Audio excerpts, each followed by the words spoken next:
இந்த மாதிரி மாசேத்துங், ஸ்டாலின் அது கொஞ்சம் இன்னும் கொஞ்சம் எளிமையா இருக்கும். லெனின் வரையில கடுமையா இருக்கும். அந்த புத்தகங்களிலும் மாசேத்துங், ஹோச்சிமின் இப்படிப்பட்டவர்களுடைய புத்தகம் நம்ம படிக்கணும். அந்த புத்தகங்களிலும் நிறைய அந்த நாட்டு பேர்கள் வரும். அந்த நாட்டு பேர்கள் படிக்கிற போது நமக்கு ஒரு முட்டும். அதுவே நம்முடைய படிப்பு வேகத்தை குறைச்சிடும். அதுவே ஒரு இதை உண்டாக்கிறோம். உங்களுக்கு அந்த அனுபவம் இருக்கும்னு நினைக்கிறேன்.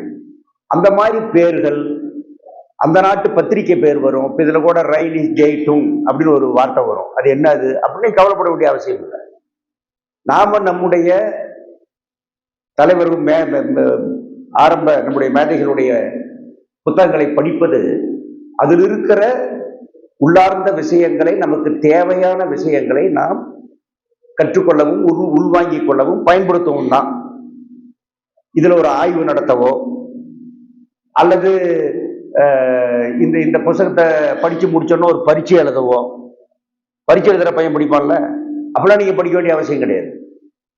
இதனுடைய மைய கருத்து நமக்கு தெரியணும். அப்படி வர்றபோது எந்த புத்தகமும் நம்முடைய மூலவர்கள் ஒரு ஒரு நாவலாசிரியர் எழுதுற மாதிரி அல்லது ஒரு எழுத்தாளர் எழுதுற மாதிரி தனியா உட்காந்துக்கிட்டு யோசிச்சு எழுதுற புத்தகம்லாம் எதுவுமே கிடையாது. மார்க்ஸ், ஏங்கல்ஸ், லெனின் எந்த புத்தகமும் அப்படி எழுதுனது கிடையாது. அனைத்து புத்தகங்களும் அவர்கள் செயலில் ஈடுபடும் போது நம்மவர்களுக்கு சொல்ல வேண்டியது இருக்கிறது என்று எதை கருதுகிறார்களோ அது குறித்து, நம்முடைய எதிரிகள் நமக்கு எதிராக என்ன சொல்லுகிறார்களோ அதற்கு மறுப்பை சொல்லி நம்முடைய தோழர்களை ஆயத்தப்படுத்துவதற்கு அப்படி எழுதிய புத்தகங்கள் தான் அதெல்லாம். அதனால அந்த புத்தகங்கள் முழுவதும் ஏராளமான பெயர்கள், மற்றது இப்படிப்பட்ட இது மேற்கோள்கள் இப்படி இருக்கும் இந்த புத்தகங்கள்ல மட்டும். அதான் அதனுடைய விசேஷம். அதுதான் இந்த புத்தகங்களை போர் அடிக்குது, இந்த புத்தகங்களை படிக்க முடியல, எங்களுக்கு கஷ்டமா இருக்குதுன்னு நினைக்கிறதுனுடைய பல காரணங்கள் ஒரு காரணம் அது. ஆகவே இனிமே நீங்க படிக்கும்போது முட்டுற மாதிரி ஒரு பேர்கள் முட்டுருங்க. அது ஒரு பத்திரிகை, அவ்வளவுதான். அவர் மார்க்சின் நண்பர், அவ்வளவுதான். இவர் ஒரு எழுத்தாளர், அவ்வளவுதான். அப்படி புரிஞ்சுக்கிட்டா போதும். அந்த பேரை பத்திலாம் நீங்க கவலைப்படாம படிக்கணும். அப்படி படிச்சாதான் படிக்க முடியும். ஒண்ணு. ரெண்டு, இந்த புத்தகங்கள் அனைத்திலும் தவறாமல் நீங்கள் படிக்க வேண்டியது முன்னுரை. சாதாரணமா நம்ம முன்னுரை படிக்க மாட்டோம். அது ரொம்ப ரொம்ப தப்பு. எந்த புத்தகமா இருந்தாலும் முன்னுரை படிக்கணும். இந்த முன்னுரைகள்ல என்ன முக்கியத்துவம்னா, முன்னுரையில இப்ப எங்கல்ஸ் தான் நிறைய முன்னுரை எழுதியிருக்காரு. கம்யூனிஸ்ட் கட்சி அறிக்கைக்கு, அதே மாதிரி இந்த புத்தகத்துக்கு, மார்க்ஸ் எழுதின எல்லா புத்தகத்துக்கும் முன்னுரை எங்கல்ஸ் எழுதினதுதான். அவருக்கும் இவருக்கும் அறிவு தளத்தில் பெரிய வித்தியாசம்லாம் கிடையாது. மார்க்ஸே சொல்றாரு, எனக்கு பல விஷயங்களை கற்றுக் கொடுத்தவன் எங்கல்ஸ் தான், அவன் தான் என்னோட பெரிய ஆளும்பாரு. எங்கல்ஸ் சொல்லுவாரு, என்னோட அவன் தான் பெரிய ஆளு. இப்படி ஒரு நண்பர்கள். அப்படி இருந்த எங்கல்ஸ் தான் முன்னுரை எழுதுவார். எழுதுற போது அப்போது என்ன எழுதப்பட்டதோ அதை புத்தகமாக எந்த மாற்றமும் இல்லாமல் போடுவார்கள். முன்னுரையில என்ன சொல்லுவார்னா, இந்த புத்தகத்துக்குள் இதில் மாற்றம் தேவைப்படுகிறதுன்னு முன்னுரையில சொல்லுவார். புத்தகத்துல மாற்ற மாட்டாது. முன்னுரையில இதுல அந்த மாற்றம் தேவைப்படுகிறது, நாங்கள் எழுதிய போது இருந்ததை விட இப்போது நிலைமையில் ஏற்பட்ட மாற்றம் இது, எங்களுடைய கருத்தும் மாறுதலுக்கு உள்ளிட்டதுதான் அவங்க முன்னுரையில அவர் எழுதுவார். அப்ப அந்த முன்னுரை படிக்கும் போது அதையும் மனசுல வச்சுக்கிட்டு உள்ள போகணும். இப்ப இதுல இந்த புத்தகத்தில் இருக்கிற முன்னுரையிலையும் அது இருக்கு. மார்க்ஸ் 1847 ஒரு இதே மாதிரி ஒரு கூட்டம், ஜெர்மன் தொழிலாளிகளின் கூட்டம், அந்த கூட்டத்துல பேசுறாரு. என்னென்ன பேசுறாரு? தலைப்பு கூலி உழைப்பும் மூலதனமும் இருக்கு. என்னென்ன பேசுறாரு? மூலதனத்தை பத்தி பேசுறாரு, கூலியை பத்தி பேசுறாரு, விலை அப்படின்னா என்னன்னு பேசுறாரு, லாபம் அப்படின்னா என்னன்னு பேசுறாரு, முதலாளிகளுக்கு இடையில் போட்டி அது என்ன விளைவை உண்டாக்கும் என்று பேசுகிறார், தொழிலாளர்களுக்கு இடையிலேயே போட்டி அது நம்முடைய வர்க்கத்துக்கு என்ன தீமைகளை உண்டாக்குகிறது பேசுறார். இத்தனை இதுக்குள்ள இருக்கு.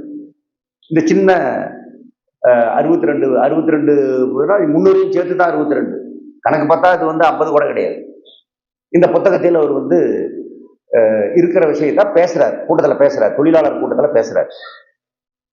அந்த பேச்சு 2 வருஷம் கழிச்சு நீங்க வந்து அதை கொடுங்க, அந்த பேச்சை வந்து எழுதி கொடுங்க, பத்திரிகையில போடலாம் என்று ஒரு பத்திரிகையில பிரசுரிக்கிறாங்க. நம்ம தினமணி மாதிரி மற்ற மாதிரி இருக்கிற ஒரு பத்திரிகை. அந்த பத்திரிகையில தொடர் கட்டுரையா வருது. இந்த காலத்தில் கடுமையான புரட்சி நடக்குது, தொழிலாளர் எழுச்சி எல்லா நாடுகள்லையும், பிரான்ஸ்ல, ஜெர்மனியில, இங்கிலாந்துல, பெல்ஜியத்துல, இதுல நீ உள்ள அந்த முன்னுரையிலேயே அந்த பேர்ல அவர் சொல்றாரு. அப்படி அது அந்த அந்த இது நடக்குது. அப்படி நடக்கிற போது இந்த பெரிய இதுல வந்து அந்த பத்திரிகையை தொடர்ந்து நடத்த முடியாத நிலைமை ஏற்பட்ட போது பத்திரிகையை மூடிடுறாங்க. அதனால இந்த அவர் என்ன பேசினாரோ முழுவதும் கட்டுரையாக பத்திரிகையில வரல. ஆனா இதுல வந்து எங்கல்ஸ் கொஞ்சம் கொண்டு வந்துட்டாரு. ஆனா என்ன சொல்றாருன்னா, கையெழுத்து பிரதியில் அவர் என்னெல்லாம் எழுதியிருப்பாரோ அது அந்த மூலம் எங்களுக்கு கிடைக்கல அப்படிங்கிறத எங்கள் சொல்றாரு. கிடைச்சிருந்தா ஒருவேளை இன்னும் இதுல 10 பக்கம் 20 பக்கம் சேர்ந்திருக்கலாமான்னு எனக்கு தெரியல. அதுக்கப்புறம் மார்சே உயிரோடு இருந்திருந்தால், இது 1891 இது வந்து இந்த முன்னுரை எழுதுறாரு அவரு. இது 47 வந்தது, 1891 எழுதுறாரு. எத்தனை வருஷம் கழிச்சு. மார்சே உயிரோடு இருந்திருந்தால் இந்த மூல நூலில் என்ன திருத்தங்கள் செய்திருப்பாரோ அதை இப்போது நான் செய்திருக்கிறேன் அப்படின்னு சொல்றாரு. அப்படின்னு உங்களுக்கு சொல்ல வர்ற விஷயம் என்னன்னா, ஒரு அறிவார்ந்த மனிதர்களுடைய நேர்மை. அதுக்கப்புறம் சொல்றாரு, இந்த முன்னுரையில நான் சொல்றதையும் மார்ஸ் அப்ப எழுதுனதையும் நீங்க சேர்த்து படிச்சீங்கன்னா, நாங்களே கால ஓட்டத்தில் எப்படி வளர்ச்சி அடைந்திருக்கிறோம் அப்படிங்கிறது தெரியும். நேற்று இருக்கிற மாதிரி நான் இன்னைக்கு இல்லை. நேற்று இருக்கிறத விட இன்னைக்கு இம்ப்ரூவ் ஆயிருக்கேன், அல்லது அறிவாளி ஆயிருக்கேன், அல்லது தெரிஞ்சிருக்கிறேன், அனுபவத்துல புரிஞ்சிருக்கேன் அப்படிங்கிறது உங்களுக்கு தெரியும். அது ஒரு பரிணாம வளர்ச்சி. அப்படியே நேரடியான மேதை, நேரடியான இவரு அப்படிலாம் ஒருத்தனும் இல்லை, மார்க்சும் இல்லை, யாரும் இல்லை. ஆனா மற்றவங்களை பத்தி அவங்க சொல்லிட்டு இருக்கானுங்க, அதை விடுங்க. இவர்களே சொல்லுவது என்னன்னா, அதுதான் வந்து இன்டலெக்சுவல் ஹானஸ்டி. அதை வந்து மறைக்காம முன்னுரையில அவங்க போடுறாங்க. இந்த முன்னுரையினுடைய முக்கியத்துவம் அதுதான். அதுல முன்னுரையிலேயே அவர் வந்து சொல்றாரு, அதுல உங்களுக்கு முன்னுரையில பெரிய கஷ்டமான விஷயங்கள் இல்லை, அதனால அதுக்கு நான் போகல, நீங்க படிங்க. முன்னுரையில் அவர் சொல்லக்கூடிய கடைசியா அவர் எழுதக்கூடிய விஷயங்கள் வந்து அறைகோல் விடுக்கிறார். யாரு? எங்கல்ஸ். கையில புஸ்தகம் இருக்குல்ல, 17ஆம் பக்கம் எடுத்தீங்கன்னா, அதாவது இதெல்லாம் சொல்லிட்டு, இந்த மனித உழைப்பின் உற்பத்தி திறன் இறுதியாக ஒரு மோதலுக்கு வழிவகுக்கிறது. இந்த மோதலில் இன்றைய முதலாளித்துவ பொருளாதாரம் சிதைந்து அழிந்தே தீரும் அப்படின்னு எங்கல்ஸ் எழுதுறாரு, முன்னுரையில் எழுதுறாரு, மார்க்ஸ் எழுதல. அடுத்து, இந்த சமுதாயத்தை தன்னுடைய தேவைக்கு அதிக உற்பத்தியில், என்ன தேவையோ அதை விட கூடுதலா உற்பத்தி பண்றது, லாபம் வருதுங்கிற காரணத்துக்காக, அதில் தானே சிக்கி மூச்சு திணறும் நிலைக்கு முதலாளித்துவத்தை தள்ளியுள்ளது. அதே வேளையில் சமுதாயத்தின் மிக பெரும்பான்மையான உறுப்பினர்கள், யாரு? நம்ம மிக பெரும்பான்மையான உறுப்பினர்கள் மிக கொடிய வறுமையிலிருந்து சொற்ப அளவுக்கே பாதுகாக்கப்படுகின்றனர், அல்லது ஒரு சிறிதும் பாதுகாப்பே இல்லாமல் இருக்கின்றனர். முதலாளித்துவம் சிதைஞ்சு இது ஆகும்போது முதலாளிக்கு என்னதான் நஷ்டம் வந்தாலும், யானை படுத்தாலும் குதிரை மட்டும் இல்ல, அவருக்கு நஷ்டம் கஷ்டம் சொன்னா கூட, ஸ்ரீதர் அந்த காலத்துல வந்து பெரிய டைரக்டர்ல ஸ்ரீதர், அவர் வந்து 4 கார் வச்சிருந்தாராமா. ஸ்ரீதருக்கு நெருக்கடி, 4 காரில் ஒரு காரை விட்டு விட்டார்.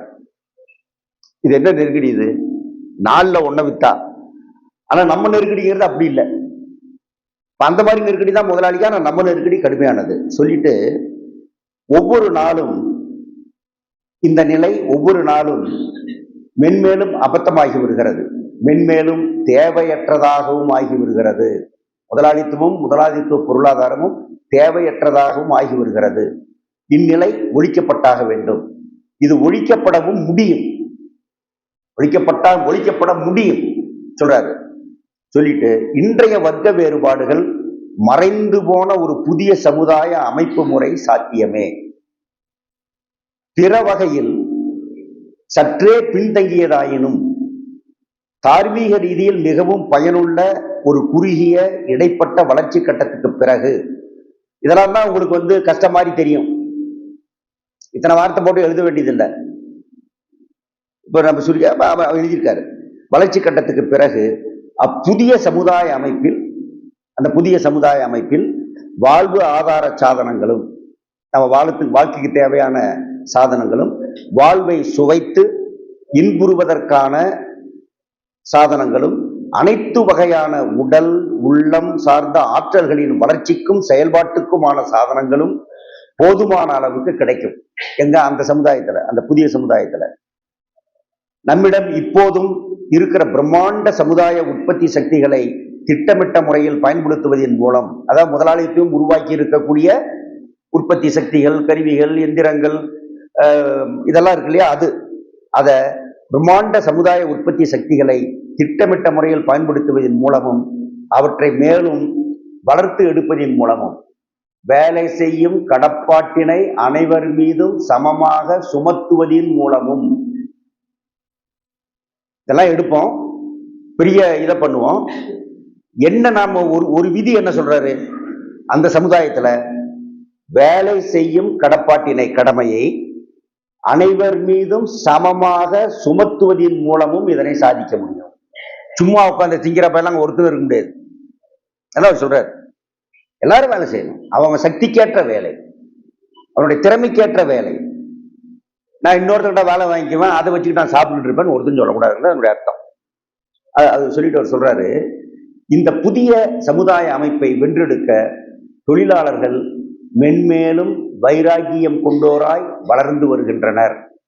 தொழிலாளி வந்து அந்த அப்பதான் அந்த புரட்சி நடக்குதுல்ல, 48, 49, 1871 மே தின போராட்டம், எங்க பார்த்தாலும் கழகம், எழுச்சி, தொழிலாளியினுடைய அது நடக்குது. அதை வச்சுட்டு அவர் சொல்றாரு, வைராக்கியம் கொண்டோராய் வளர்ந்து வருகின்றனர் என்பது நாளைக்கு இந்த மேதின விடியலிலும் மே 3ஆம் நாள் ஞாயிறென்றும் மாகடலின் இருபுறமும் நிரூபித்து காட்டப்படும் அப்படின்னு முடிகிறார். அட்லாண்டிக் சமுத்திரம், அட்லாண்டிக் சமுத்திரத்தினுடைய மேற்க வந்து அமெரிக்க கண்டம், கிழக்க வந்து ஐரோப்பா கண்டம். அவங்க எழுதுறதுல நீங்க எல்லா இதுலயுமே பாத்தீங்கன்னா மாபெரும் கடலின் 2 கரைகளிலும் அப்படின்னு எழுதுவாங்க. மேதின போராட்டத்தை பத்தி அப்படி எழுதுவாங்க. அது என்னன்னா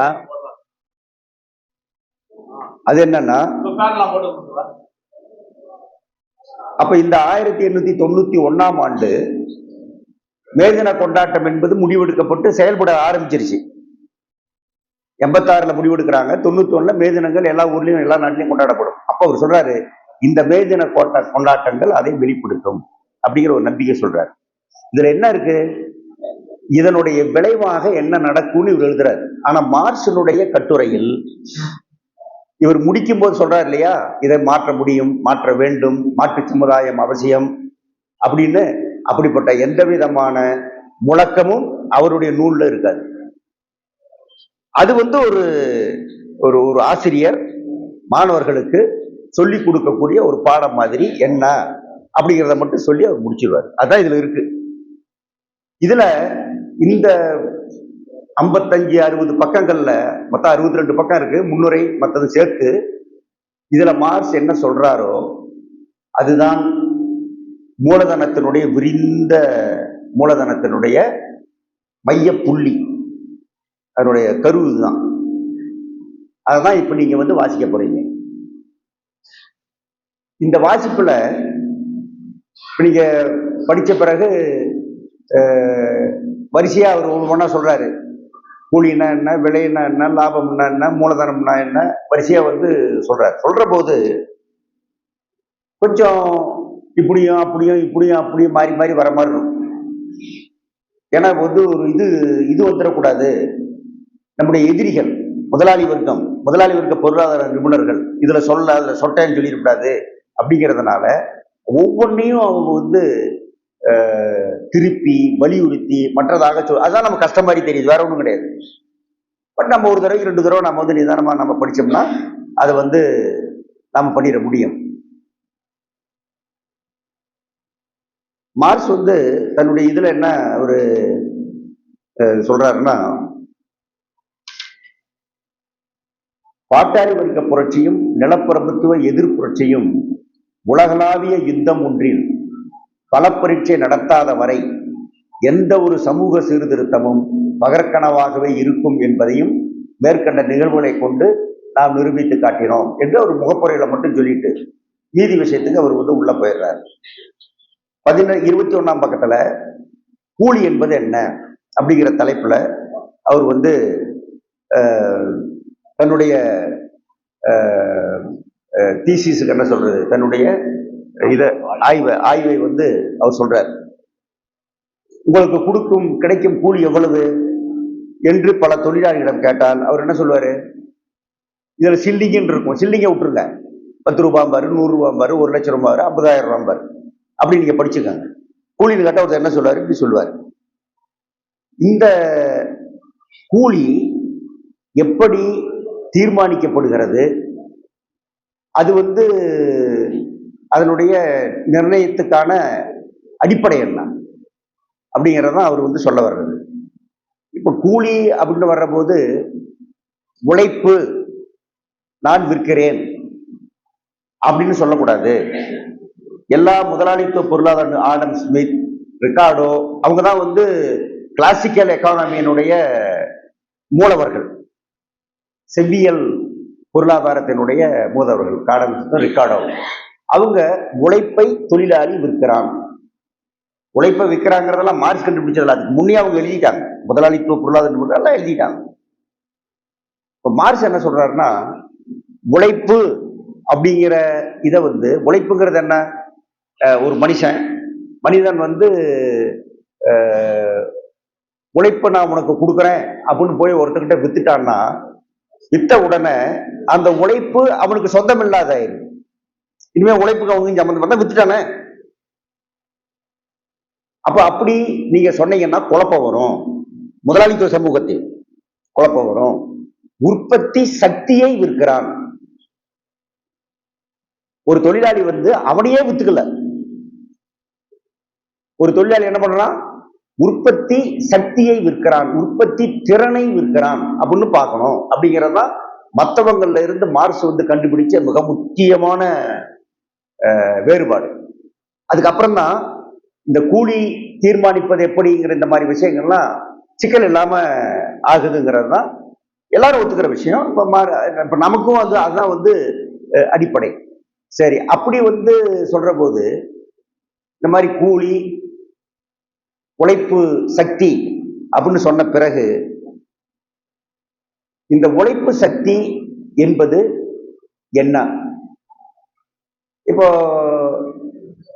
ஒரு ஒரு ஒரு ஒரு எந்திரம் இருக்கு, இன்னொன்னு இருக்கு, ஒவ்வொன்றும் வந்து இன்னொரு இடத்துல உற்பத்தி ஆகி, ஒவ்வொன்றும் ஒரு இடத்துல உற்பத்தி ஆகுது. உற்பத்தி ஆகி முடிஞ்ச பிறகு ஒரு பொருள், நட்டு போல்ட்டு, இது அது ஒட்டுமொத்தமான எந்திரம், உங்க பஸ், இப்படி இப்ப எல்லாமே இந்த உற்பத்தி ஆன பிறகு அதுக்கு என்ன பேரு? அது ஒரு சரக்கு, அது ஒரு பொருள், கமாடிட்டி.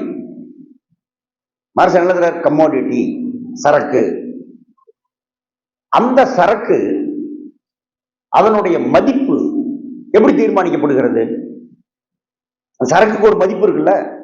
பஸ் 2.5 லட்சம், 20 லட்சம், 30 லட்சம், 50 லட்சங்கிறான்ல, அதுக்கு ஒரு மதிப்பு இருக்குல்ல. அது எப்படி தீர்மானிக்கிறாங்க, எங்க தீர்மானிக்கிறாங்க, அதனுடைய மையம் எது அப்படிங்கிறதுல வந்து முதலாளித்துவ பொருளாதாரங்களுக்கு குழப்பம்.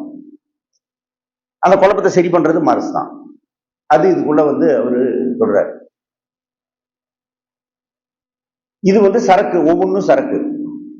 உழைப்பு சக்தி என்ன, அதுவும் ஒரு சரக்கு அப்படின்னு மார்க்ஸ் சொல்றாரு. அது ஒரு கமாடிட்டி, அது ஒரு சரக்கு, அது ஒரு பண்டம், எல்லாத்தையும் போல. அந்த பண்டத்தையும் உற்பத்தி செய்வதற்கு சிலது தேவைப்படுது. எல்லா பண்டத்தையும் உற்பத்தி பண்ற, இரும்பு உற்பத்தி பண்றதுக்கு இரும்பு தாது தேவைப்படுது, உன்னுடைய உழைப்பு தேவைப்படுது, இதெல்லாம் தேவைப்படுது. அப்பதான் இரும்பு ஆகும். அந்த மாதிரி உழைப்பு சக்தி என்கிற பண்டமும், அது அந்த பண்டம் உருவாவதற்கும் சில தேவைகள் சும்மாலாம் வந்துடாது அப்படிங்கிறதா மார்க்ஸ் சொல்றது. இப்ப இந்த உழைப்பு சக்தி அது ஒரு பண்டம் சொல்ற போது எல்லாரும் என்னன்னா, இப்ப நீங்க பணம் இருக்கு, பணமே பணம் சம்பாதிக்கிறது.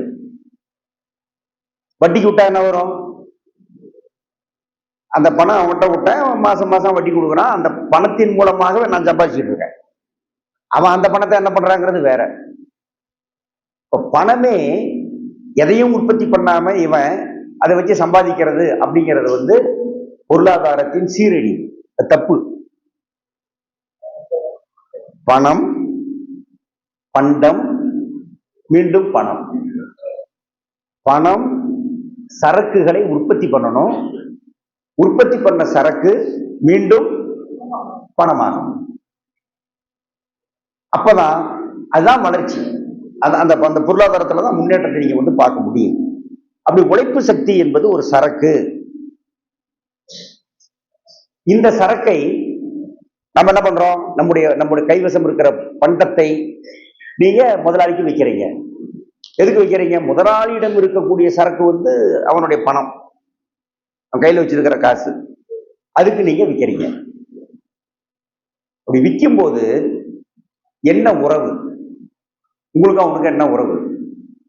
இந்த புத்தகத்திலையும் சரி, நம்முடைய எல்லா புத்தகங்கள்லையும், மார்க்ஸ் லெனின் புத்தகங்கள்ல உறவு அப்படின்னு ஒண்ணு வரும்.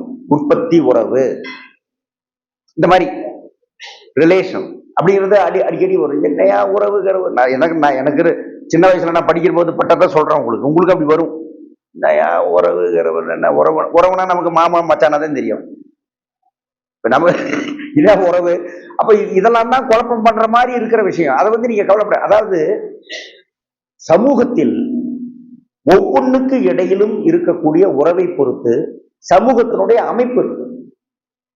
இப்போ அடிமை சமுதாயம், அடிமை சமுதாயத்துல அடிமைக்கும் முதலாளிக்கும் என்ன உறவு?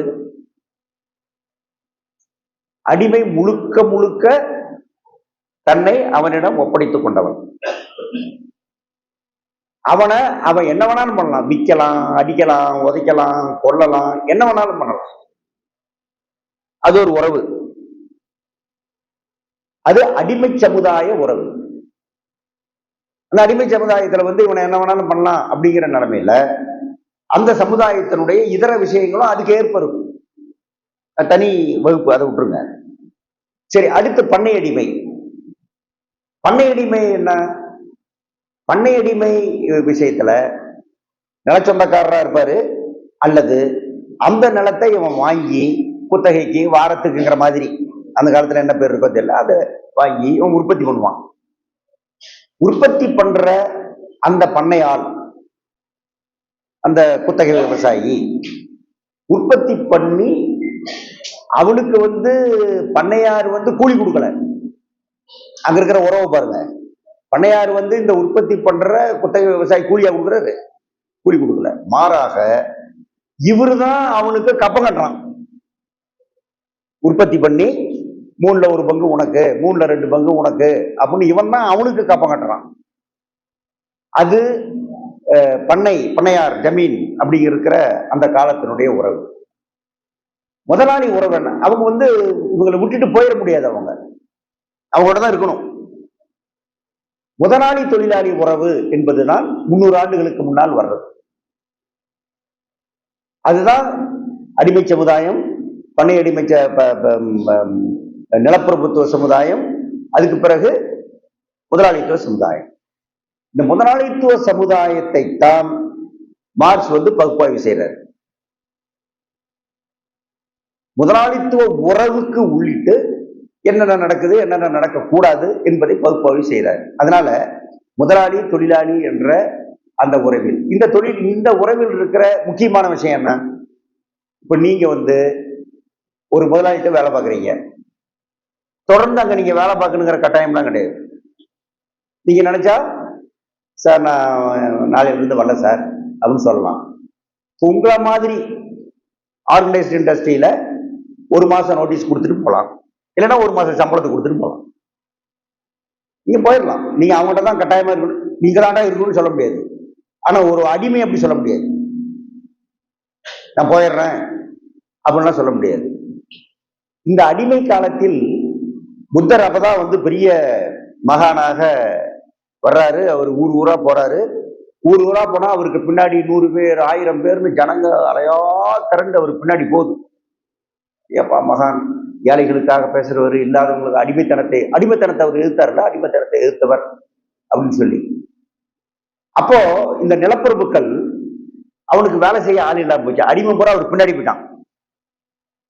போற பக்கம் சோறு கிடைக்குது, போற பக்கம் இது இருக்கு, மரியாதை இருக்கு, என்ன அடைக்கிறதுக்கெல்லாம் யாரும் இல்லை. அப்படிங்கிற நிலைமையில அந்த விடுதலைக்கு ஏங்கி கொண்டிருந்த அந்த பண்ணையால் புத்தருக்கு பின்னாடி போறான். நிறைய பேர் வேலைக்கு ஆள் இல்லைன்னு நிலப்பிரபுக்கள் புத்தர்கிட்ட போய் முறையிடுறாங்க.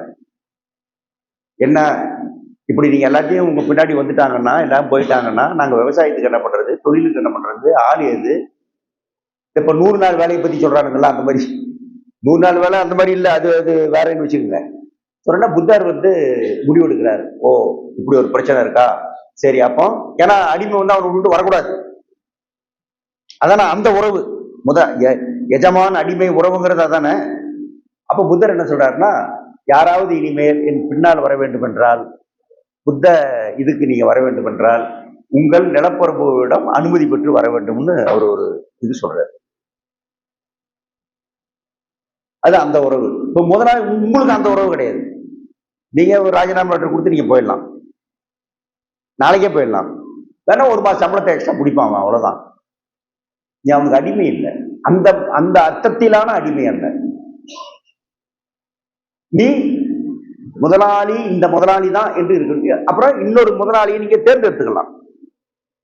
எந்த முதலாளிகிட்ட வேலைக்கு போனோம் நீங்க தேர்ந்தெடுத்துக்கலாம். அந்த முதலாளி நீங்க வேலைக்கு போயிருவீங்க, அங்க நீங்க வேலையை செய்வீங்க. இந்த ஒரு முதலாளியிடமிருந்து இன்னொரு முதலாளிக்கு நீங்க போறீங்க இல்லையா, அது தனி நிகழ்வு அல்ல. தொழிலாளின்னா தொழிலாளி வர்க்கம். நீங்க முதலாளி இங்கிருந்து இங்க போனீங்கன்னா எப்படி சுத்தினாலும் முதலாளி வர்க்கத்துக்குள்ளதான் நீங்க இருப்பீங்க. முதலாளி மாத்திர உடனே நீங்க ஒரு முதலாளி ஆயிருவீங்களா? ஆக மாட்டீங்க. அங்க போய் அதான் செய்வீங்க. அப்போ முதலாளி அவன் விட்டு நீங்க வெளியே போகும்போது, இன்னொரு இடத்துக்கு போகும்போது, இது ஒரு முதலாளி ஒரு தொழிலாளி சம்பந்தப்பட்ட விஷயம் அல்ல. ஒட்டுமொத்த முதலாளி வர்க்கம், ஒட்டுமொத்த தொழிலாளி வர்க்கம் என்று இந்த பிரச்சனையை நாம் பார்க்க வேண்டும். அப்படிங்கிறது அவர் சொல்லக்கூடிய மிக முக்கியமான விஷயம். அதாவது சரக்குக்கு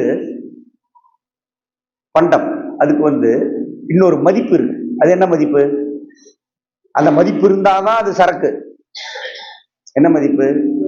பரிவர்த்தனை மதிப்பு. இப்ப நான் இதை கொண்டு போனேன்னா இதுக்கு ஈடாக இன்னொன்ன கொடுத்து வாங்கிக்கலாம்னு நினைக்கிற மதிப்பு இதுல இருக்கணும். நான் கழுத வெட்டையை தூக்கிட்டு போனேன்னு வைங்க, கழுத வெட்டை எவ்வளவு பேர் காசு கொடுத்து வாங்கிக்குவோம்? நீங்க கொண்டு போற பொருளுக்கு ஒரு மதிப்பு இருக்கணும். என்ன மதிப்பு? பரிவர்த்தனை மதிப்பு. அப்படின்னா அது ஏற்கனவே யாராலாவது உற்பத்தி செய்யப்பட்டிருக்கணும். மண்ணோட மண்ணா கிடக்கிற தங்கம் எப்போ கைமாறும் பொருளாக, பரிவர்த்தனை பொருளாக வருது?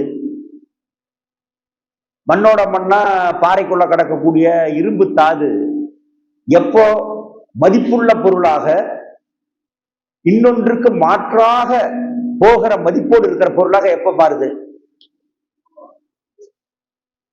நீ உழைப்பு சேர்ந்த அப்புறம் தான். அப்போ சரக்கு என்பது பரிவர்த்தனை மதிப்புள்ளது என்பது நாம் புரிஞ்சுக்கணும். சரி, என்னுடைய உழைப்பு சக்தி சரக்குன்ட்டீங்க, அவருடைய பரிவர்த்தனை மதிப்பெண்ணா? அப்ப இந்த உழைப்பு சக்தி என்கிற சரக்குக்கு ஒரு பரிவர்த்தனை மதிப்பு இருக்கணும்ல. அந்த பரிவர்த்தனை மதிப்பு தான் கூலி. இந்த பரிவர்த்தனை மதிப்பு, அதாவது உழைப்பு சக்தியினுடைய விலையை குறிக்கும் ஒரு தனிச்சிறப்பான பெயர் தான் கூலி. அப்படிங்கிறதான் நாம சொல்றோம். உழைப்பின் விலை என்று அழைக்கும் மனிதனுடைய சதையையும் குருதியையும் தவிர வேறு சேமிப்பு இடம் இல்லாத இந்த தனித்துவம் கொண்ட சரக்கின் என்ன சரக்கு அது? உற்பத்தி சக்தி, உற்பத்தி சக்தி, உற்பத்தி திறன் என்கிற சரக்கு. அந்த சரக்கு எங்க இருக்கு? மனிதனின் சதையையும் குருதியையும் தவிர வேறு சேமிப்பிடம் இல்லாத சரக்கு. எங்க இருக்கு? உன்னுடைய குருதியிலையும் உன்னுடைய சதையிலையும் இருக்கு அந்த சரக்கு. அது வேற எங்கேயோ இல்லை, மண்ணுக்குள்ள அங்கெங்கெல்லாம் இல்லை. அப்போ அதான் அவர் சொல்றாரு, இந்த தனித்துவம் கொண்ட சரக்கின் விலையை குறிக்கும் தனிச்சிறப்பான பெயர் தான் கூலி. இந்த இவ்வளவு முக்கியமான இந்த சரக்கு நீங்க யாரேனும் ஒரு தொழிலாளி நீங்க எடுத்துட்டீங்க பாத்தீங்கன்னாக்கா, முதலாளி அவருக்கு இதுல அவர் என்ன சொல்றாருன்னா, தறி நூல் ஒரு நெசவாளிக்கு தர்றாரு, தறியை கொடுக்குறாரு, நூல் கொடுக்குறாரு. அவர் அந்த நூலை நெய்து துணியாக மாத்துறாரு. முதலாளி அந்த துணியை வாங்கிக்கிட்டு அவனுக்கு ஒரு காசு அவனுக்கு கொடுக்குறாரு. காசு கொடுக்குற போது இந்த துணியை அவர் ஒரு 20 ரூபாய்க்கு விற்கிறாரு அப்படின்னு வைங்க. 20 ரூபாய்க்கு விற்றா நெசவாளிக்கு கிடைக்கிற கூலி அந்த துணியில் நெஞ்சு கொடுத்தால துணி, அந்த துணியின் ஒரு பங்கா அல்லது முதலாளி வித்து அவன் சம்பாதிக்கிறான் 20 ரூபாய், அந்த 20 ரூபாயில் ஒரு பங்கா? நீ உற்பத்தி பண்ண துணிக்கு உனக்கு என்ன சம்பந்தம் இருக்கு? ஒரு சம்பந்தமும் இல்லை. நீ துணி உற்பத்தி பண்ணணுங்கிறதுக்காக, அந்த உயர்ந்த நோக்கத்துக்காக நீ ஒண்ணும் உழைக்கல. நீ எதுக்கு உழைச்ச? இப்ப நீ எதுக்கு பஸ் ஓட்டுறீங்க? இந்த தர்ம காரியத்தை செய்ய வேண்டும், மக்கள்லாம் மகளிர் விடியல் பயணம் நடக்க வேண்டும் அப்படிங்கிறதுக்காக வண்டி ஓட்டுறீங்க? சோத்துக்கு. நீ அந்த அந்த அந்த வேலையை செஞ்சாதான் உனக்கு அடுப்பெரியும், சாப்பாட்டு தட்டுக்கு முன்னால் உட்கார முடியும். மார்க்ஸ் என்ன சொல்றாருன்னா, நீ சாப்பாட்டு மேஜைக்கு முன் உட்கார வேண்டும் என்றால், மது விற்பனை கடையில் நீ போய் உட்கார வேண்டும் என்றால் என்ன தேவை? அதுக்காகத்தாண்டா நீ வேலைக்கு போற. வேற இந்த உற்பத்தி பண்ணி ஆகணும் அப்படிங்கிறதுக்கெல்லாம் நீ வேலைக்கு போகல என்று மார்க்ஸ் சொல்றாரு. இப்ப தறியும் நூலும் முதலாளி நெசவுக்கு முதலாளிக்கு நெசவாளிக்கு தந்தவையே தவிர நெசவாளி உற்பத்தி செய்த பொருள்கள் அல்ல அந்த பொருள். அதுபோலவே நெசவாளி தன் சரக்காகிய உழைப்பு சக்திக்கு பரிவர்த்தனையாக பெற்றுக்கொள்ளும் சரக்குகளும் அவர் உற்பத்தி செய்த பொருள்கள் அல்ல. அப்படின்னா என்ன அர்த்தம்னா, இதெல்லாம் தான் உங்களுக்கு குழப்பற மாதிரி இருக்கும். இப்ப நீங்க கொண்டு போய் கொடுத்துறீங்க, அவன் உங்களுக்கு 10 ரூபா கூலி கொடுத்துறான். அந்த 10 ரூபாயினுடைய பரிவர்த்தனை மதிப்பெண்ணா அப்படின்னா, இந்த 10 ரூபாயை வச்சு நீங்க வாங்குற பொருள் இருக்கு இல்லையா, அரிசி, துணி, தேவையானது நீங்க வாங்குறீங்க.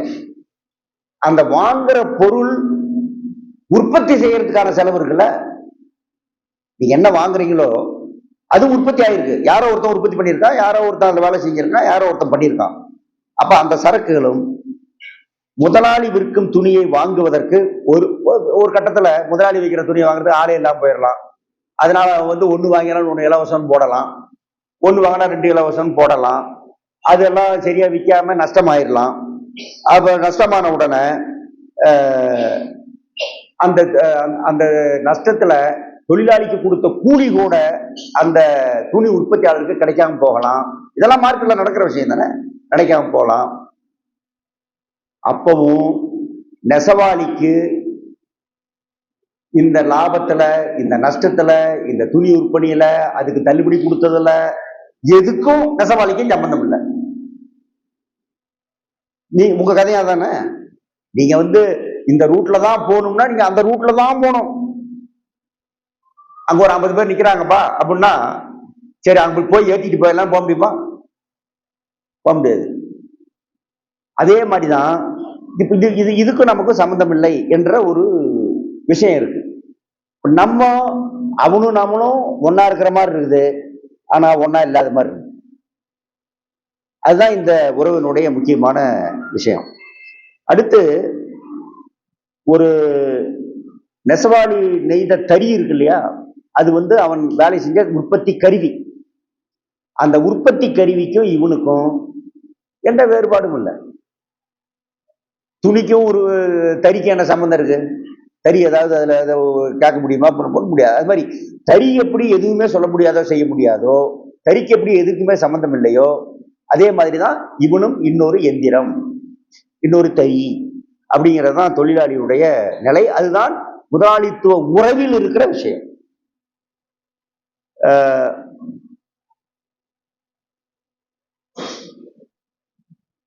அடுத்தது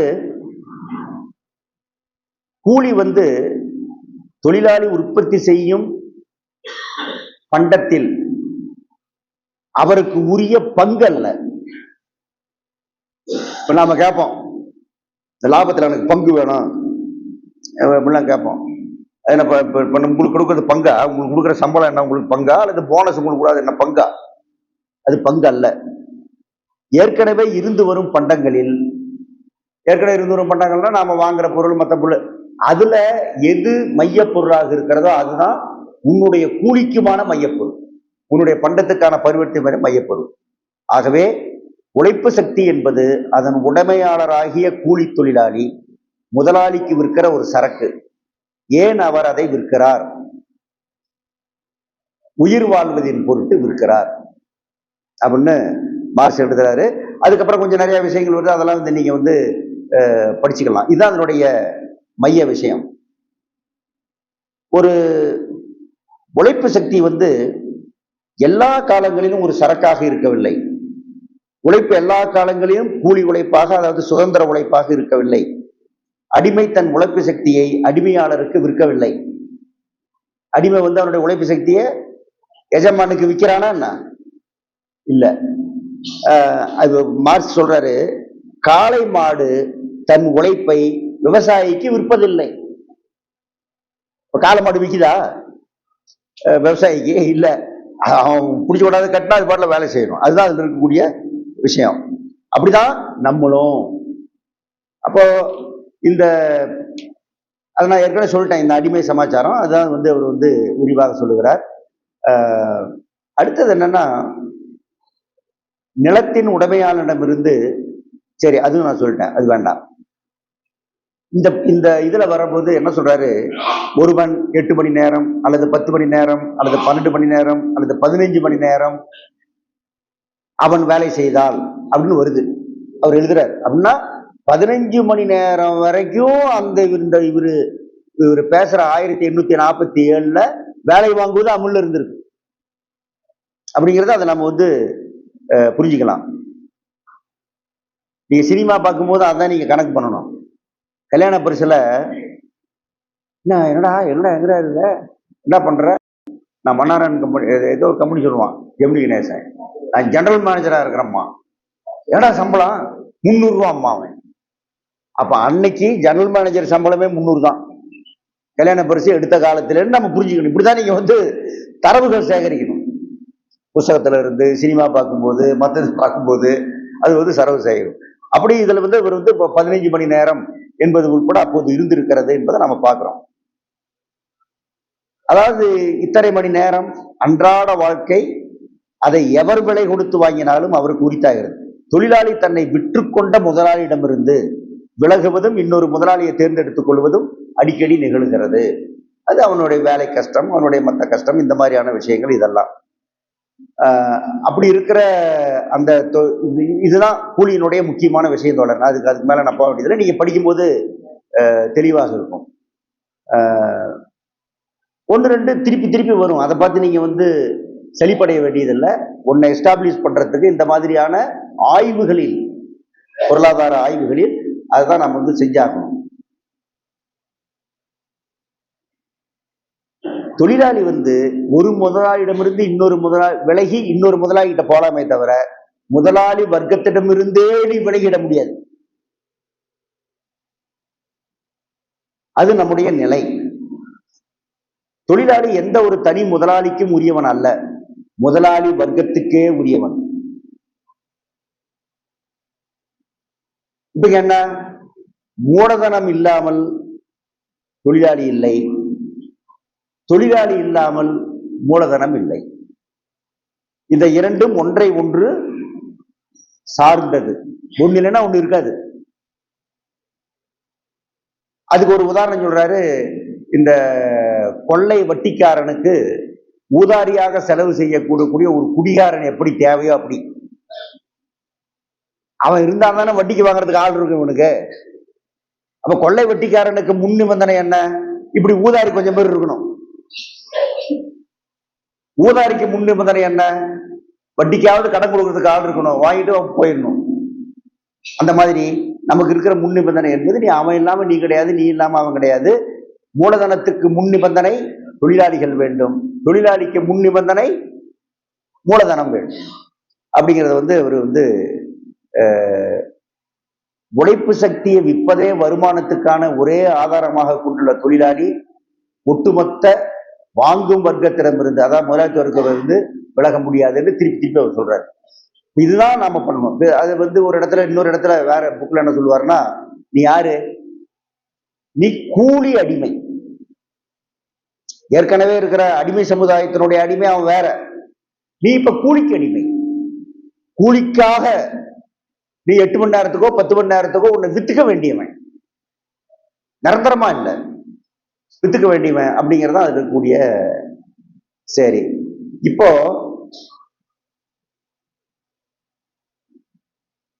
ஒரு சரக்கினுடைய விலை எதனால் நிர்ணயிக்கப்படுகிறது? சரக்கு நீங்க சொல்லிட்டீங்க, அதனுடைய விலை எதனால் நிர்ணயிக்கப்படுகிறது அப்படின்னு வர்றபோது, இப்போ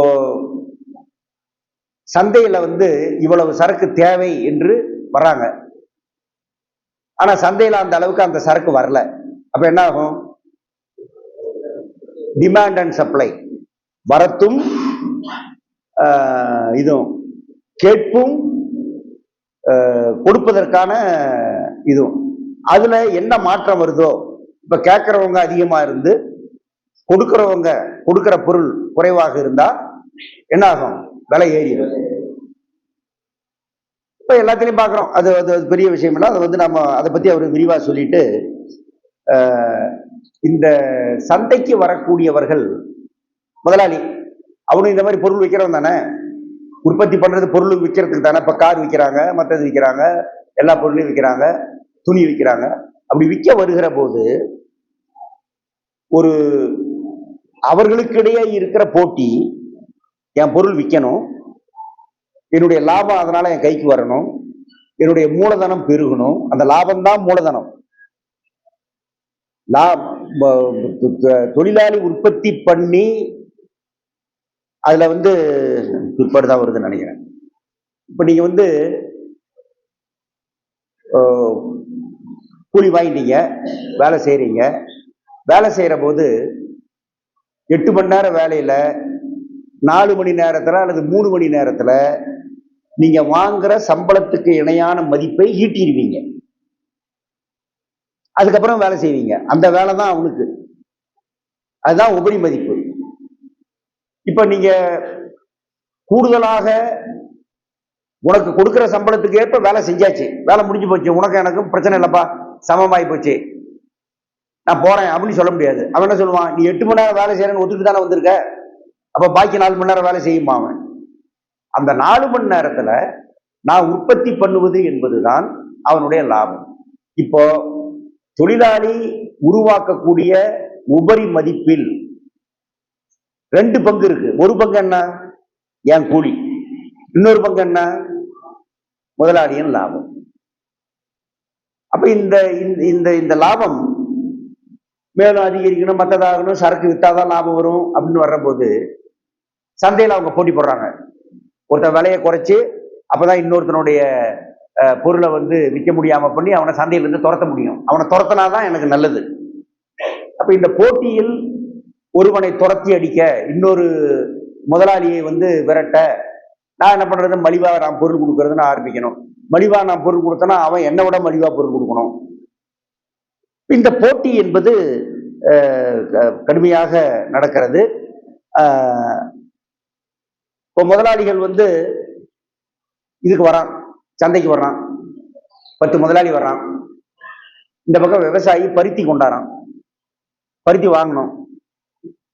முதலாளிகள் வந்து எனக்கு ஒரு ஒரு குவிண்டால் 1 டன் பருத்தி இவ்வளவு கொடு அப்படின்னு அந்த 10 பேரும் போட்டி போட்டு கேட்டு வாங்குவாங்க. அப்படி வாங்குற போது முதலாளிக்கு வந்து எவ்வளவு முடியுமோ அவ்வளவு குறைச்சு வாங்கணும்னு இவன் பார்ப்பான், எவ்வளவு முடியுமோ அவ்வளவு அதிக விலைக்கு விற்கணும்னு விவசாயி பார்ப்பான். முதலாளிகளுக்கு இடையே இருக்கிற இந்த போட்டி, அதாவது இவங்க ஒரு படை, முதலாளிகள் என்பது ஒரு படை தானே. இவங்களுக்குள்ள இருக்கிற இந்த தள்ளுமுள்ளு, நான் இவனை தள்ளி விட்டுறணும், அவனை தள்ளி விட்டுறணும், இவனை குறைச்சி விட்டுறணும், நம்ம இவனையும் இந்த கம்பெனி மூடிவிட்டு நம்ம கம்பெனி வரணும் அப்படின்னு நினைக்கக்கூடிய அவர்களுக்கு இடையே இருக்கிற போட்டி ஒரு அந்த அந்த அந்த அந்த வர்க்கத்திற்கு மிகப்பெரிய இழப்பை உண்டாக்குகிறது. அந்த பக்கம் விக்கிறவன் அவன் ஒரு படையா இருக்கிறான். விவசாயி ஒரு படை, விக்கிற படை, இதுவும் வாங்குற படை. இந்த படைகளுக்குள் இருக்கிற இந்த பிரச்சனை என்பது ஒரு முக்கியமான விஷயம். விலையை தீர்மானிப்பது, கூட்டல், விலை கூடுது குறையுது என்பதை தீர்மானிக்கக்கூடிய விஷயம். இதுல எந்த படையில் அவங்களுக்குள்ள சண்டை அதிகமாகி பிரச்சனை கூடுதோ அந்த படை தோற்கும், இன்னொரு படை ஜெயிக்கும். இந்த விக்கிறவன் வாங்குறவன் இல்லை அப்படிங்கிறது நாம் பார்க்கிறோம். இந்த இதுல வந்து இந்த விலைகளுடைய ஏற்றம் வீழ்ச்சி என்பது தேவைக்கும் கேட்புக்கும் இடையில இருக்கக்கூடிய போட்டா போட்டியாக மற்றதாக இருக்கிறது. அப்படி இருக்கிறது. குறைவான வரத்தினால, அளவு மீறி அதிகரித்த தேவையினால ஒரு சரக்கின் விலை கணிசமாக உயரும். அதே அளவுக்கு வேறொரு சரக்கின் விலை வீழ்ச்சி கண்டாக வேண்டும். ஒன்று விலை ஏறிச்சு அப்படின்னா இன்னொரு சரக்கு, ஏனெனில் பரிவர்த்தனையில் ஒரு சரக்குக்கு ஈடாக பிற சரக்குகள் பெறப்படும் விகிதத்தை பண அளவில் குறிப்பதே அச்சரக்கின் விலையாகும். இது வந்து உங்களுக்கு வந்து புரியாத மாதிரி இருக்கும். அதாவது நீங்க சரக்கு சந்தையில கொண்டு போய் நீங்க விற்கிறதுக்கு நீங்க போறீங்கன்னா, பொதுவாக பொருளாதார விதி என்னன்னா, சம மதிப்புள்ள பொருள்கள் தான் பரிவர்த்தனை ஆகும். சம மதிப்பில்லாத பொருட்கள் பரிவர்த்தனை ஆகாது. இது எப்படிங்க சரி? நானே வந்து குறைவான விலைக்கு வாங்கியிருக்கிறேன் பல பொருளை, என்னுடைய காசுக்கு அதுக்கு சமமே கிடையாது. அது தனித்தனியா அப்படி சில இடங்கள்ல நடக்கும். ஆனா ஒட்டு மொத்தத்துல இப்ப வந்து முதலாளி வந்து அவனுடைய பொருளை வந்து கூடுதல் விலைக்கு வைக்கிறான்னு வைங்களேன், அவனுடைய உற்பத்தி செலவை விட கூடுதலான விலைக்கு வைக்கிறான். அப்படி விற்கிற நேர்வுல அவன் சில பொருளை தன்னுடைய உற்பத்தி பொருளுக்கு வாங்குவான்ல, அவன் நெட்டு வாங்குவான், போல்ட் வாங்குவான், மற்றது வாங்குவான், இதெல்லாம் அவன் வாங்குவான்ல. அங்க என்ன நடக்கும்? அங்க இதே நடக்கும். ஆகவே இந்த இந்த பரிமாற்றத்துல ஒருத்தன் கூட ஒருத்தன் குறைய வாங்குறாங்கிறது ஒட்டுமொத்தத்துல பாத்தீங்கன்னா ஒன்றோடு ஒன்று ஈடு கட்டி கொள்ளும் அப்படிங்கிறதான் வந்து அவர் சொல்லக்கூடிய விஷயம். மூலதனம் அப்படிங்கிறது திரட்டப்பட்ட உழைப்பு சக்தி தான் மூலதனம். இதுல பல இடங்கள்ல வந்து திரட்டப்பட்ட உழைப்பு சக்தின்னு வரும். அதை பார்த்து நீங்க மறலாதீங்க, டக்குன்னு மூலதனம்னு படிச்சிருங்க, அவ்வளவுதான். இப்ப திரட்டப்பட்ட உழைப்பு சக்தி என்பதுதான் மூலதனம். அது தொழிலாளி, அவனுடைய ரத்தம், அவனுடைய சதை, அவனுடைய இதுதான் அதுவாக மாறி இருக்கிறது அப்படிங்கிறதா நம்ம வந்து சொல்ற விஷயம். மார்க்ஸ் சொல்ற விஷயம் அதுதான். ஆகவே இந்த பரிவர்த்தனை, டிமாண்ட் அண்ட் சப்ளை, இப்படிப்பட்ட இந்த விஷயங்கள் அது பல விளைவுகளை உண்டாக்குகிறது அப்படிங்கிற அந்த இதெல்லாம் வந்து அதுல பெரிய கஷ்டம் இல்லை. அந்த செக்ஷன் நீங்க படிக்கும்போது ஒரு 10 பக்கம் கஷ்டமா இருக்காது, ரொம்ப சிம்பிளா தான் இருக்கும். இதுல என்னன்னா, நான் வந்து விலை குறைச்சி வித்தாதான் என் பொருள் விற்கும், குறைச்சி வித்தா நஷ்டமாகும். நான் வந்து இன்னொருத்தனை விட அதிகமா உற்பத்தி பண்ணாதான் எனக்கு லாபம் வரும், லாபம் வந்தாதான் மூலதனம் பெருகும், அடுத்த எந்திரத்தை வாங்க முடியும், அடுத்ததை பண்ண முடியும் அப்படிங்கிற கட்டாயம் 2 முதலாளிக்கு இருக்கு. இது வந்து ஒரு அராஜகமான போட்டியை உண்டாகுது. இந்த அராஜக போட்டி இப்ப வந்து ஒரு காரு நல்லா விற்கிதுன்னு வச்சுங்களேன், 10 பேர் கார் கம்பெனி ஆரம்பிப்பான், அடுத்தடுத்து கார் கம்பெனி ஆரம்பிப்பான். கார் உற்பத்தி ஆகி எல்லாம் தேங்கிடும். அப்புறம் என்ன பண்றது? இது அராஜகம். எது விக்குதுன்னு பார்த்து உற்பத்தி பண்றது அப்படிங்கிறது முதலாளித்துவத்தினுடைய விதி. அதான் இன்னொரு இடத்துல எங்கல் சொல்றாரு, நாங்க என்ன பண்ணுவோம், எது விக்குது அப்படின்னு பார்த்தெல்லாம் உற்பத்தி பண்ண மாட்டோம், எது மக்களுக்கு தேவைன்னு பார்த்து உற்பத்தி பண்ணுவோம். எத்தனை வயிறு இருக்கு, எத்தனை வாய் இருக்குன்னு பார்த்து நாங்க உற்பத்தி பண்ணுவோம். இப்ப முதலாளித்துவம் வந்து உனக்கு சோத்துக்கு வழி இல்லை அல்லது உனக்கு சோறு கிடைக்காம போகுதுன்னு கவலைப்படுதாது, அது கவலைப்படாது. அது கார் விற்கிறத பத்தி கவலைப்படுது, மோட்டார் சைக்கிள் விற்கிறத பத்தி கவலைப்படுது, செல்போன் விற்கிறத பத்தி கவலைப்படுது. இதெல்லாம் கடிச்சு திங்க முடியுமா? அது சோசியலிச பொருளாதாரத்தில் மக்களுக்கு அவசியமாய் அடிப்படையாய் என்ன தேவை அப்படிங்கிறதுக்கு முன்னுரிமை கொடுப்போம் அப்படிங்கிறதா இது. முதலாளித்துவம் அது இல்லை. அதெல்லாம் மார்க்ஸ் சொல்றாரு, இது வந்து அராஜகம், உற்பத்தியில் இருக்கிற அராஜகம். அது வந்து அவங்களை பெரிய அளவுக்கு அவங்கள வந்து பாதிக்குது. என்ன சொல்றாருன்னா, இந்த ஏற்ற இறக்கங்கள் தான் தம்முடன் படு பயங்கர நாசங்களை கொண்டு வந்து ஒரு பூகம்பம் போல் முதலாளித்துவ சமுதாயத்தை அதன் அடித்தளங்களோடு ஆடி குலுங்க வைக்கின்றன அப்படிங்கிறார் மார்க்ஸ். அந்த அடித்தளமே ஆடுது இது இந்த அராஜகத்தினால. இது மீண்டும் மீண்டும் வரும். இப்ப நீங்க நெருக்கடிங்கிறது நீங்க பாத்தீங்கன்னா, நான் ஒரு 50 வருஷமா எனக்கு தெரிஞ்சது மட்டுமே நான் சொல்றேன். அதுக்கு முன்னே இருக்கு 10 வருஷத்துக்கு ஒரு தடவை முதலாளித்துவ நெருக்கடின்னு வரும். இப்ப 2008 வந்த நெருக்கடி இன்னும் தீரல. முதலாளித்துவத்தினுடைய உள்ளார்ந்த இயல்பு என்னன்னா, நெருக்கடி தான் அதனுடைய உள்ளார்ந்த இயல்பு. அது எப்படியும் நெருக்கடிக்குள்ள சிக்கும் அப்படிங்கிறது தான். அப்படி வர்ற இதுதான் அதுக்கு காரணம். இன்னொரு இடத்துல ரொம்ப விரிவாக இன்னொரு புத்தகத்துல அவர் வந்து டீல் பண்றாரு. அது இப்ப நமக்கு வேண்டாம். ஆகவே ஒரு தொழில் பிரிவினுடைய குறிப்பிட்ட தனியொரு உற்பத்தி பொருளுக்கு இது பொருந்தாது. தொழில் பிரிவு முழுமைக்கு மட்டும் பொருந்தும். அது இருக்கட்டும். ஒரு சரக்கினுடைய விலை அதன் உற்பத்திக்கு தேவைப்படும் உழைப்பு நேரத்தால் தீர்மானிக்கப்படுகிறது. எத்தனை மணி நேரம், எத்தனை நாள். நீங்க வந்து ஒரு கற்சிலை பண்றான்னு வச்சுக்கோங்க, அதுக்கு 2 வருஷம் 3 வருஷம் ஆகும். அது எவ்வளவு உழைப்பு நேரம், எத்தனை நாள் அப்படிங்கிறத பொறுத்து அதனுடைய மதிப்பு இருக்கும், நிர்ணயிக்கப்படுகிறது என்று ஒரு சமம். அதனால இப்படி இருக்கிற இந்த பின்னணியில கூலி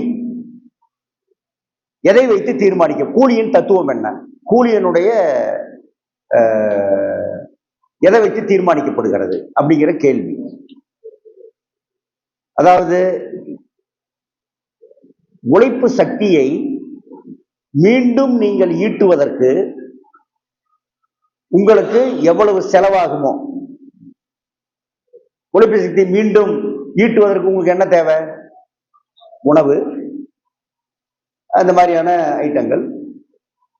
அதுக்கப்புறம் இந்த தொழிலாளி நோய்வாய்ப்பட்டாலோ, முதியவன் ஆகிவிட்டாலோ, வேலைக்கு தயார் இல்லையர் ஆகிவிட்டாலோ, அல்லது இறந்து விட்டாலோ, அந்த இடத்துக்கு இன்னொருத்த வேணும்ல.